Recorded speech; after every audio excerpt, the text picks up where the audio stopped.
வணக்கம்மா. வணக்கம், வணக்கம் மஞ்சு. ஆ இன்னைக்கு ஃபாசில் பாத்துட்டீங்களா? பார்த்துட்டேன்மா. ஃபாசில் ஈவென்ட்ஸ் அண்ட் என்டர்டெயின்மெண்ட்ஸ் வழங்கும் பிக் பாஸ் அரட்டை.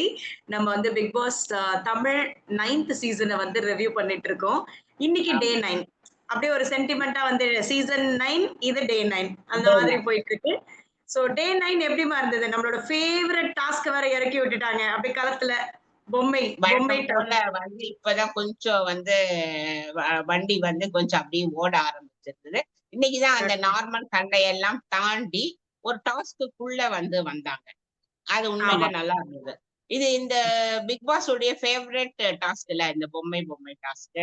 அத ஆமா. ஸ்டார்ட்டிங் எடுத்த உடனே ஆரம்பிச்சுட்டாங்க ம். டாஸ்க். ஓரளவு ஓகே இதுல நல்லா தான் இருந்தது. இந்த பொம்மை டாஸ்க்லயே வந்து நம்ம பல பல சீசன்ஸ்ல பார்த்ததுலயுமே அவங்களோட ஸ்ட்ராட்டஜி தான் ரொம்ப இம்பார்ட்டன்ட். ஏன்னா அவங்க என்ன கண்டிப்பா. பண்ணுவாங்க, கூட்டம் கூட்டமா ஸ்ட்ராட்டஜி பண்ணிப்பாங்க. ஒருத்தரையோ ம். 2 பேரையோ டார்கெட் பண்ணி அவங்கள எலிமினேட் ஆமா. பண்ணி விடுறதுல தான் வந்து ரொம்ப ரொம்ப அதுல தான் வந்து ரொம்ப ஃபோக்கஸ் பண்ணி விளையாடுவாங்க. இந்த ஆமா, வாட்டி ஆமா. வந்து அதே மாதிரி சபரி வந்து பார்வதிய வந்து தொடர்ந்து அவங்கள எலிமினேட் பண்ணியே ஆகணும்னு தொடர்ந்து வந்து ஒரு வியூகத்த யூஸ் பண்ணியிருந்தாரு. அது உங்களுக்கு எப்படி ஆமா. இருந்ததுமா? எனக்கு ரொம்பவே பிடிச்சிருந்தது. ஃபர்ஸ்ட் ரவுண்ட் லைட்டா மிஸ் ஆயிடுச்சு இல்லையா? கொஞ்சம் எல்லாருமே மிஸ்யூஸ் ஆயிடுச்சு. அதனால ஆமா, ஃபர்ஸ்ட் ரவுண்ட் இது பண்ணிட்டு அகைன் பண்ணும்போது, இன்னுமே தெளிவாயிட்டாங்க.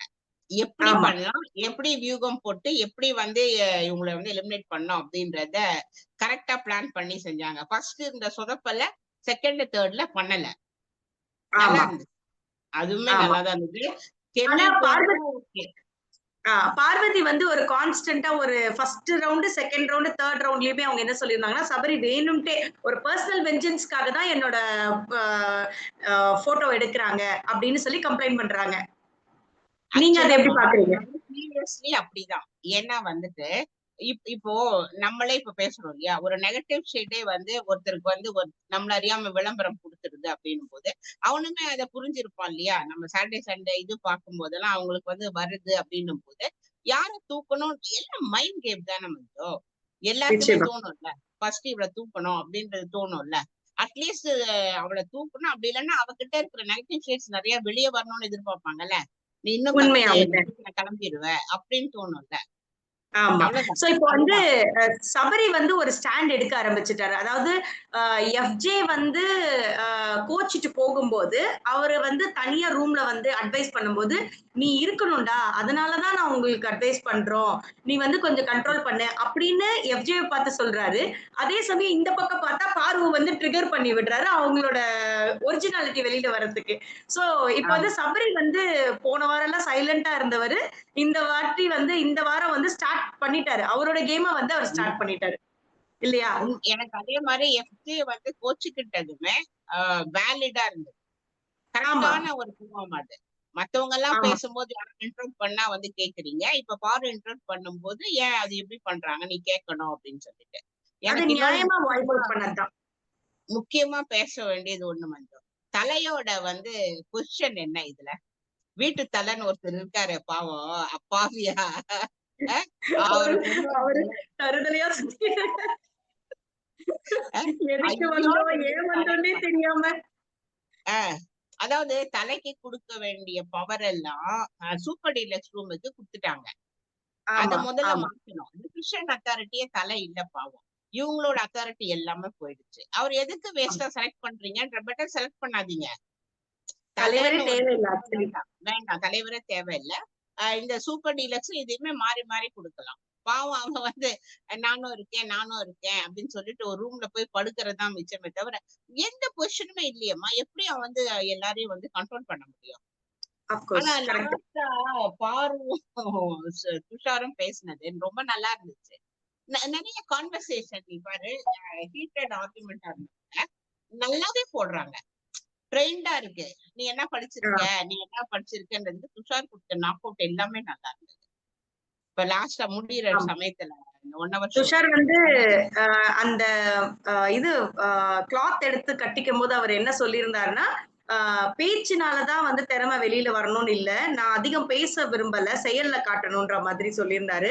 ஆனா இன்னைக்கு அவரே பொறுமை இழந்து பாரு வந்து பதிலுக்கு பதில் பேச வேண்டிய ஒரு சிச்சுவேஷன் வந்த உடனே தைரியமா பேச ஆரம்பிச்சுட்டாரு. இல்ல, இல்ல சலிக்கவே மஞ்சு. இல்ல இன்னைக்கு. கண்டிப்பா. கண்டிப்பா பேச வேண்டிய இடத்துல பேசணும். கோபமும் நிச்சயமா. வரணும். அந்த கோபத்தை நீ எப்படி வெளிப்படுத்துற அப்படின்றதுலதான் உன்னோட ஸ்ட்ராட்டஜி இருக்கு, உன்னுடைய பியூட்டி இருக்கு, உன்னுடைய டேலண்ட் இருக்கு. ஆனா துஷார் கரெக்ட். கரெக்டா பண்ணாப்படி. ஆமா. பாரு அதே வந்து மாதிரி கொஞ்சம் சொதப்புறாங்க. பாருக்கு வந்து இப்போ வந்து ஒரு மாதிரி மைண்ட் அக்ரெசிவ் ஆயிடுச்சு. ஒரு ஆமா, மாதிரி ஆயிடுச்சு பாருக்கு. அந்த ஆமா, பாடி லாங்குவேஜும் நல்லா இல்ல. நான் வந்து இங்க உட்காருவேன். நான் இங்கதான் ஸ்டவ் பக்கத்துல தான் உட்காருவேன். கனிக்கே கோவம் வந்துருச்சு. ஆமா. ஓகேவா? அந்த அந்த மாதிரி எல்லாம் வந்து அதாவது சீசனுக்கு ஒரு ரவுடி மாரி இருக்காங்கம்மா. ஒரு சீசனுக்கும் ஒரு ரவுடி வராங்கன்ற மாரி, இந்த ஆமா, சீசனுக்கு பார்வ சொல்லலாம். வந்த ஆமா. டே இப்போ 1ல இருந்த இப்போ பார்வ வனிதா இப்ப அக்கா நல்லா பண்றாங்க. சீசன்ல வனிதா அக்கா சீசன்ல பாத்தீங்கன்னா, வனிதா அக்கா சவுண்ட் விட்டாங்கன்னா எல்லாரும் ஆஃப் ஆயிருவாங்க. அதே மாரி ஆமா. இப்ப எஃப்ஜே சொன்ன அந்த கம்ப்ளைண்ட் வந்து உண்மைதானோ? மேபி எஃப்ஜேவோ இல்ல அந்த இடத்துல வந்து கமருதீனோ இருந்தா எல்லாருமே அவங்கள அட்வைஸ் பண்றாங்க, அடக்குறாங்க. ஆனா இதே விஜய் பாருவோட வாய்ஸ் வந்த உடனே வீடே அமைதியாயிடுது. ம். அது ஏன்னா, நியாயம் இல்லையே! இப்ப நம்ம எதுக்கு வேஸ்ட்டா வாய குடுத்து அப்படின்னு எல்லாரும் நெனச்சுக்கிறாங்க. எனக்கு சோ இப்ப இன்னைக்கு ஏதோ சம் எக்ஸ்பிளனேஷன் வந்து அப்சரா குடுத்தாங்க. தெரியுதா? உனக்கு ஏதோ சாரி கேட்கிற இஷ்யூ வரும்போது, அப்சரா பேசி இன்னைக்கு தான் நான் கேட்டேன். இல்ல இன்னைக்கு தான் அவ்வளவு வாய்ஸ் அவுட்டே கண்டிஷன் டயலாக்ஸ் பண்ணியிருக்காங்க. கண்டிஷன் டயலாக்ஸ் இருந்தது. யார்டா அது ஆமா, பேசுறதுன்னு பார்த்தா மேடம். ஓ பரவால்ல. ஷி ஆல்சோ ஸ்டார்டட் அப்படின்னு தோணுச்சு. ஆமா. கொஞ்சம் ஏன்னா எல்லாருமே நமக்கு ஓப்பன் அப் போக போக ஆயிருக்காங்க. இன்னும் இன்ட்ரெஸ்டா இருக்கும்னு நெனைக்கிறேன் மஞ்சு இந்த சீசன். ஆமா. அதே மாதிரி எல்லாருக்கும். இப்போ அந்த இன்சிடென்ட்ல இருந்து எனக்கு என்ன புரிஞ்சுக்கிட்டோம் அப்படின்னா, ஏன்னா இது ஒரு சோசியல் எக்ஸ்பெரிமெண்ட் இல்லையா? சோ இப்போ ம். ஜெனரலாவே மக்கள் கிட்ட ஒரு பரவலா ஒரு கருத்து என்ன இருக்குன்னா, இப்ப யாரோ ஒருத்தவங்க ரொம்ப சவுண்டா பேசிட்டாங்க அப்படின்னா, அதுல சுத்தி இருக்கிறவங்க எல்லாருமே அடங்கி போயிடுறாங்க. சோ சவுண்டா பேசினா அது உண்மைய உரக்க சொன்னா அது உண்மையாயிடும் அப்படிங்கிற மாதிரியான ஒரு ஒரு அ சமூக மித்து இருக்கு. செய்தி வந்து அதுல ஒளிஞ்சிருக்க மாதிரி தான் எனக்கு தெரியுது. அது உண்மை கூடமா கொஞ்சம்.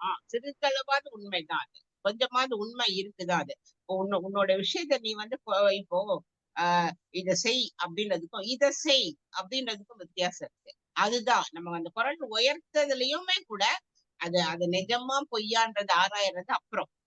ஆனா ம். அப்படி வந்து குரல உயர்த்தும்போது அந்த வார்த்தைக்கு ஒரு சில மதிப்பு கூடுதுதான். அதுக்கப்புறம் தான் நீ கண்டிப்பா. அனலைஸ் பண்ற தப்பா என்னன்ட்டு. ஆனா ஒரு ஒரு குரல் உயர்த்தி ஒருத்தர் பேசுறாங்க அப்படின்னு சொல்லும்போது, அந்த இடத்துல வந்து நல்லா பேசுறவன் திருப்பி பேசுவான். இல்லாதவன் பேசாம வந்துருவான். ஐயோ! இது வேலைக்கு ஆவாதுடா அப்படின்னு சொல்லிட்டு. அங்க அதுதான் நடக்குது. ஐயோ! சோ, இவங்க கிட்ட சில பேசி வேஸ்ட் இடங்கள்ல பண்ணோம். வந்து நம்ம இது வேண்டாம், இந்த இந்த பிரச்சனை நமக்கு வேண்டான்னு ஒதுங்குறது வந்து, அந்த எதிராளிக்கு வந்து ரொம்ப சாதகமா போயிடுது. அந்த அட்வான்டேஜ் அந்த ஆயிடுது. அதுதான் இப்போ பார்வதி விஷயத்துல நடக்குது. பார்வதி வந்து ம். பேசுறது யாருக்குமே பிடிக்கல. அங்க இருக்கிற எந்த கண்டஸ்டன்ட்டுமே பிடிக்கல. ஆனா அவங்க வாய்ஸ் ம். ரெய்ஸ் பண்றதுனால ஒதுங்கி போறாங்க. அதனால ம். பாரு பாரு வந்து தன்னை ஸ்ட்ராங்கா நெனச்சுக்கிறாங்க. ஆமா, ஆமா. அதான். அதுதான், அதுதான். இல்ல கொஞ்சம் இப்ப இந்த வீக்கெண்ட் வரும்போது, பாருக்கு ஏதாவது 2, 3 விஷயங்கள் கிடைச்சது வையேன், ஐ ஷில் சேஞ்ச் த கேம். இப்ப இந்த லெட்ஸ் ஹோப். டாமினேஷன்ல இருந்து வெளியில வந்து அதுக்கு தான் இன்னும் டாஸ்க் வரணும். டாஸ்க்ல நிச்சயமா. தான் சண்டை வரணும். இப்போ டாஸ்க்ல தான் சண்டை வரணுமே எங்க தவிர எங்கம்மா சாப்பாடு சண்டை திரும்ப வரக்கூடாது. திரும்ப கிச்சன்ல தான் சண்டையே போட்டுக்கிட்டு இருக்கானுங்க. எனக்கு அளவு கம்மியா குடுத்துட்டேன். சாப்பாடு அந்த வினோத் வந்து அந்த பவுல வச்சுட்டு இங்க காமிக்கிறாரு. இவ்ளோதான் சாப்பாடு குடுக்குறாரு அப்படின்னு. சபரி ரொம்ப ஆமா. டென்ஷன் ஆயிட்டாரு. எனக்கு சாப்பாடு எல்லாம் 20 பேருக்கு இவங்க சமைக்கிறாங்களா? இல்ல வந்து பிக் பாஸ் குடுக்குறாரான்னு தெரியல. ஏன்னா பெருசா ஆக்கி செய்யற மாதிரி தெரியல எனக்கு. ஏன்னா 20 இந்த பேருக்கு சீசன்ல ஆமா. இந்த சீசன்ல தெரியல. பெருசா ஒண்ணும் சமைக்கிற மாரி தெரியல. ஏன்னா கிராசரி ஆமா. இன்னும் பர்ச்சேஸ்க்கு போகல. ப்ரொடக்ஷன் வரல. வெஜிடபிள்ஸ் ஆ. வரல. ப்ரொவிஷன்ஸ் எதுவுமே லக்ஸரி வரல. பட்ஜெட் வரல. ம். பட்ஜெட்டுக்கே லக்ஸரி வரல. சோ பட்ஜெட்லாம் வரல. ஆ. இது ஒரு மாரி தெரியல. ஒரு ரெகுலரான பிக் பாஸ் சீசன் மாதிரியே இல்ல. நெறைய வேரியேஷன்ஸ் இருக்கு. அது எல்லாமே ஒரு குழப்பமான ஒரு சூழ்நிலைய தான் வந்து வச்சிருக்கு இப்ப வரைக்குமே. சோ பொறுத்திருந்து ஆக்சுவலா பார்ப்போமா எப்படி போகுது. குக்கிங் பண்ண விடணும். அப்பதான் இன்னுமே சண்டை வரும். இப்ப இது சும்மா வெறும் சாப்பாடு சண்டை மாரி இல்லாம, குக்கிங்கே போடணும். குக்கிங்க்கு இப்ப ம். எப்படி நம்ம லாஸ்ட் சீசன்லாம் பிரிச்சாங்க அப்படியே. ஆமா, எல்லாரையுமே வந்து ஆமா. குக்கிங், குக்கிங் குக்கிங் டீம், அந்த வெசல் மாரி டீம். போட்டு, அந்த இதுல கரெக்ட். நம்ம வந்து அதுல கேள்வி கேட்கிற மாரி இருந்தா இன்னுமே இன்ட்ரெஸ்ட்டா இருக்கும். அது என்னன்னு தெரியல. ஒருவேளை எல்லாருக்கும் 20 பேருக்கு சமைக்கிறது கஷ்டம்னு நெனைக்கிறாங்களா? என்னன்னு தெரியல. இருக்கலாம் அப்படியுமே கூட. இல்லையா? ஏன்னா நெறைய மேபி. பேருக்கு சாப்பாடு செய்யறது ரொம்ப கஷ்டம். கரெக்ட் கிச்சன் வந்து ஒண்ணுமே ஒரு ஒரு இதுல கூட ஒரு அடுப்புல வெந்தோ கொண்டோ பாக்கல நம்ம இது ஆமா வரைக்கும். சாப்பாடுமே கூட ஒரு சின்ன டபரால வந்ததுதான் இன்னைக்கு பார்த்தோம். சாட்டர்டே சண்டே எனக்கு தெரிஞ்சு அவுட்டிங்ல வந்துரும்னு நினைக்கிறேன். ஃபுட் ஸ்பெஷல் ஃபுட் வந்துரும் போல இருக்கு. எப்படி ஓகே பண்றாங்கன்னு தெரியல. இப்ப நம்ம பேசியிருக்கோம்ல, அதுக்கும் வந்து ஒரு சொல்யூஷன் வரும். எப்படியாவது பிக் நிச்சயமா பாஸ் நிச்சயமா வரும். கண்டிப்பா கண்டிப்பா சோ ஆமா பொறுத்திருந்து பாப்போம் எப்படி போகுதுன்னு. ஆமா. அவ்வளவுதான். இன்னைக்கு ஒன்னும் ஒரு பெரிய சுவாரஸ்யம் இல்ல. வெறும் இந்த பொம்மை ஆமா பொம்மை டாஸ்க் இருந்தது. ஆக்சுவலி அவ்வளவுதான். இந்த பொம்மை டாஸ்க் தான் வந்து பிக் பாஸ்லயே ஒரு ஹைலைட்டான டாஸ்க். அதுவுமே ஆ. வந்து ரொம்ப சுவாரஸ்யம் குறைஞ்சு இந்த அளவுக்கு விளையாட முடியுமான்றது இந்த சீசன்ல தான் நம்ம பாக்குறோம். இல்ல நாளைக்கு கொஞ்சம் வேற மாதிரி மாறினாலும் அந்த இதுக்கு ஓப்பன் எப்படி ஃபார் த எப்படி பெஸ்ட். எடுப்பாங்க அப்படின்னு. எஸ். அதோட கரெக்டா மேட்ச் பண்ணணும் மஞ்சு. இந்த நான் எப்படி சொல்றேன், இவ்வளவு பேர் வைக்கிறீங்களே, ஃபர்ஸ்ட் இவங்க போனோம், நெக்ஸ்ட் இவங்க போனோம் அப்படின்னு ஒரு லைன் பை லைன் வச்சீங்கன்னா கூட இன்னும் இன்ட்ரெஸ்டா இருக்கும். கையில ம். எடுத்துடணும். ஆனா லாஸ்டா சபரி தான் அந்த டாக்டிஸ் பண்ண அப்படி லாஸ்டா கையில எடுத்து வச்சுக்கிட்டு நீ வச்சுக்கிறியா டீல் பேசினாங்க பாரு. நாங்க இந்த ஆமா. வாட்டி நீ நெக்ஸ்ட் இயர் நெக்ஸ்ட் இது நீ போ அப்படின்னு. அந்த மாதிரி ஒரு டாக்டிஸ் இருக்குமே இன்னும் கூட. பட் இன்னொன்னு கண்டஸ்டன்ட் யோசிக்கணும். ஆமா, ஒன்லி ஆமா. பிக் நிச்சயமா. பாஸ் நம்மளே யோசிச்சு நம்ம எப்படி ஸ்ட்ராட்டஜி குடுக்கலாம்ன்றத கண்டஸ்டன்ட் யோசிக்கணும். ம். கரெக்ட். ஓகேவா? இவங்க சண்டை போடுறதுல தான் ஆர்வமா இருக்காங்களே தவிர, அந்த ஸ்ட்ராட்டஜியோ இல்லன்னா அந்த கேம வின் பண்றதுக்கான ஏதாவது யுக்திகள ஃபாலோ பண்ணனோ எதுவுமே கிடையாது. பாப்போம்மா. பார்ப்போம். பொறுத்திருந்து என்ன பாப்போம். என்ன இது டே போக 9 தானே. நாளைக்கு நாளைக்கு என்ன சுவாரஸ்யங்கள் நாளைக்கு பார்ப்போம். சரியா? நிச்சயமா, மீண்டும் நிச்சயமா. சந்திப்போம். இணைந்திருங்கள் நாளைக்கு. மக்களே. Thank you so much. ஆமா. மறுபடியும் சொல்றேன். எல்லாரும் தயவு செய்து இந்த ப்ரோகிராம் பாருங்க, லைக் பண்ணுங்க, சப்ஸ்கிரைப் பண்ணுங்க. உங்க கமெண்ட்ஸ சொல்லுங்க. Thank you, thank you. நன்றி, நன்றி, நன்றி.